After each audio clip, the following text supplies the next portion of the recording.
Hello friends, welcome to this video. आज हम बात करने वाले हैं एसएससी जीडी के प्रीवियस ईयर जीके क्वेश्चंस के बारे में, जो 7 मार्च 2024 को इसका एग्जाम हुआ था। शिफ्ट फर्स्ट के ये 20 क्वेश्चन हैं एसएससी जीडी में जो पूछे गए हैं प्रीवियस ईयर में।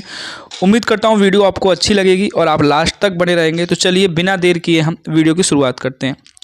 पहला क्वेश्चन है, पोंगल त्यौहार किस राज्य से संबंधित है? तो पोंगल जो त्यौहार है वो तमिलनाडु का एक फेमस त्यौहार है। तो ऑप्शन नंबर सी इसका सही होगा। अगला क्वेश्चन है, निम्नलिखित में से किस संगीतकार को दादा साहेब फाल्के पुरस्कार मिला है? तो इसका सही आंसर है ऑप्शन नंबर डी यानी गुलजार। जो गुलजार है उनको 2013 में दादा साहेब फाल्के पुरस्कार मिला था। अगला क्वेश्चन है, किस टीम ने रणजी ट्रॉफी सर्वाधिक बार जीती है? तो मुंबई जो टीम है उसने रणजी ट्रॉफी सबसे ज़्यादा बार जीती है। ऑप्शन नंबर ए इसका सही होगा। नेक्स्ट क्वेश्चन है, आवर्त सारणी में किस समूह में उन तत्वों को शामिल किया गया है जिन्हें उत्कृष्ट गैसों के रूप में जाना जाता है, यानी अक्रिय गैसें जो हैं उनके रूप में जाना जाता है? तो ऑप्शन नंबर डी जो है समूह 18 ये इसका सही होगा। आपको कमेंट सेक्शन बताना है कि अब तक कितनी जो ज्ञात गैसें हैं अक्रिय गैसें उनकी संख्या कितनी है। नेक्स्ट क्वेश्चन है, 2011 की भारत की जनगणना में कितने प्रश्न पूछे गए थे? तो कुल 29 प्रश्न पूछे गए थे 2011 की भारत की जनगणना में। ऑप्शन नंबर 20 का सही होगा। ये भारत की 15वीं जनगणना थी। अगर आज़ादी के बाद पूछे तो स्वतंत्रता के बाद ये 7वीं जनगणना थी। पहली जनगणना कब हुई थी? तो 1872 में हुई थी। उस समय भारत का वायसराय या आप गवर्नर जनरल बोल सकते हो कौन था? तो लॉर्ड मेयो था। 1881 में हुई, उसके बाद लॉर्ड रिपन था। तो 1872 के बाद जो 1881 में हुई, तो फिर 1881 से ये नियमित रूप से 10 साल में होती है, और उससे सबसे पहले अगर पूछे तो 1872 है। अगला क्वेश्चन देखते हैं, नीचे दी गई जानकारी से प्राचीन स्थल की पहचान करें। जानकारी ये है कि ये एक पुराना स्थल है जिसमें गुफाएं और चट्टानी आश्रय हैं। लोगों ने इन प्राकृतिक गुफाओं को इसलिए चुना क्योंकि ये बारिश, गर्मी और हवा से आश्रय प्रदान करती हैं। ये चट्टानी आश्रय नर्मदा घाटी के निकट हैं। तो नर्मदा घाटी के जो निकट हैं वो भीमबेटका की गुफाएं थीं, जो हड़प्पा काल में जहाँ पे लोग रहते थे। तो भीमबेटका की गुफाएं थीं जो एमपी में अभी पड़ती हैं नर्मदा नदी के किनारे। तो ऑप्शन नंबर ए इसका सही होगा। अगला क्वेश्चन है, मुख्यमंत्री ग्रामीण गाड़ी योजना किस भारतीय राज्य द्वारा शुरू की गई थी? तो मुख्यमंत्री ग्रामीण गाड़ी योजना झारखंड गवर्नमेंट द्वारा शुरू की गई थी 16 मई 2023 को।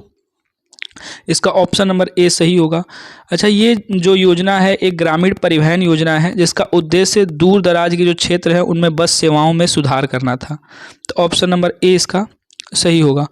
अगला क्वेश्चन है, 2022 में भारतीय मूल के उद्यमी डैश को जर्मन में भारतीय समुदाय का पहला प्रतिनिधि चुना गया है। तो गुरदीप सिंह रंधावा को। ऑप्शन नंबर डी इसका सही है। नेक्स्ट क्वेश्चन है, अगस्त 2023 में मान सम्मान के ग्रैंड क्रॉस से किसे सम्मानित किया गया है? तो भारत के जो प्रधानमंत्री हैं नरेंद्र मोदी, इनको अभी ग्रैंड क्रॉस से सम्मानित किया गया है। तो इसका ऑप्शन नंबर डी सही होगा। अगला क्वेश्चन है, भारत सबसे लंबी स्थलीय सीमा किस देश के साथ साझा करता है? तो भारत सबसे लंबी स्थलीय सीमा बांग्लादेश के साथ साझा करता है 4096 किलोमीटर के अराउंड। तो इसका ऑप्शन नंबर बी सही होगा। अच्छा, भारत कुल कितने देशों के साथ स्थलीय सीमा साझा करता है? तो 7 देशों के साथ स्थलीय सीमा साझा करता है। कौन कौन से हैं वो 7 देश? तो उसकी एक ट्रिक है, बचपन में MBA से।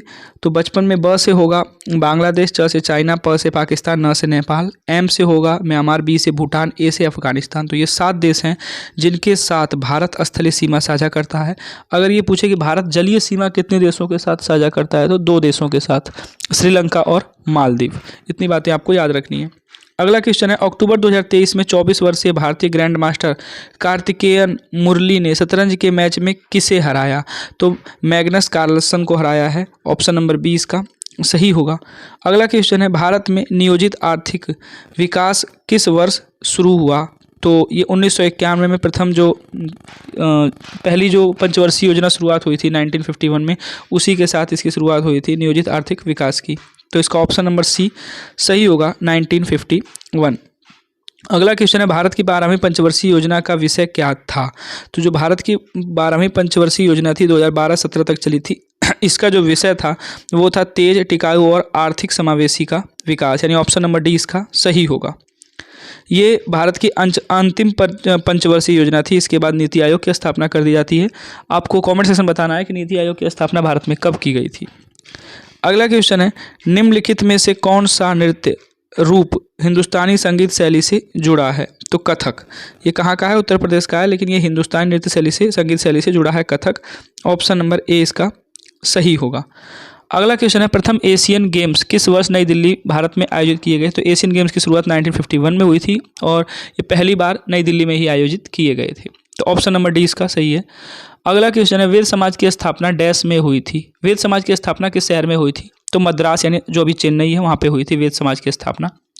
वेद समाज की स्थापना किसने किसने की थी? तो केशव चंद्र सेन और के श्रीधरलू नायडू ने की थी 1864 में मद्रास में। अच्छा, ये जो वेद समाज है ये ब्रह्म समाज से प्रेरित था। ब्रह्म समाज को देख के इसकी वेद समाज की स्थापना की गई थी। दोनों के उद्देश्य एक ही थे। तो ब्रह्म समाज जो है इसकी स्थापना की थी राजा राम मोहन राय ने 1828 में। इन्होंने सती प्रथा का अंत भी किया था 1829 में लॉर्ड विलियम बेंटिक की सहायता से। तो राजा राम मोहन राय ने सती प्रथा का अंत किया था 1829 में। लॉर्ड विलियम बेंटिक उस समय गवर्नर जनरल था भारत का। तो इतनी बातें आपको याद रखनी है। अगला क्वेश्चन है, वॉलीबॉल में यदि 5वें सेट में स्कोर डैश बराबर हो जाता है तो सेट तब तक जारी रहता है जब तक कि एक टीम दूसरे पर 2 अंकों की बढ़त नहीं बना लेती है। तो जो 5वें सेट में जो स्कोर है वो 24-24 से अगर बराबर हो जाता है तो तब तक ये जारी रहता है जब तक कि दूसरे पे 2 अंकों की बढ़त न बना ले टीम। तो ऑप्शन नंबर बी इसका सही होगा, यानी 24-24। अगला क्वेश्चन है, भारत में उपभोक्ताओं के अधिकारों की रक्षा और संवर्धन तथा उपभोक्ता संरक्षण सुनिश्चित करने के लिए कौन सा निकाय जिम्मेदार है?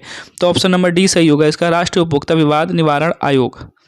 अगला क्वेश्चन है, भारतीय संविधान का कौन सा भाग राजभाषा से संबंधित है? तो किस भाग में कह रहा है, किस भाग में जो भाषाओं का उल्लेख किस भाग में है? तो भाग 17 में भाषाओं का उल्लेख दिया गया है, अनुच्छेद 343 से लेकर 51 तक।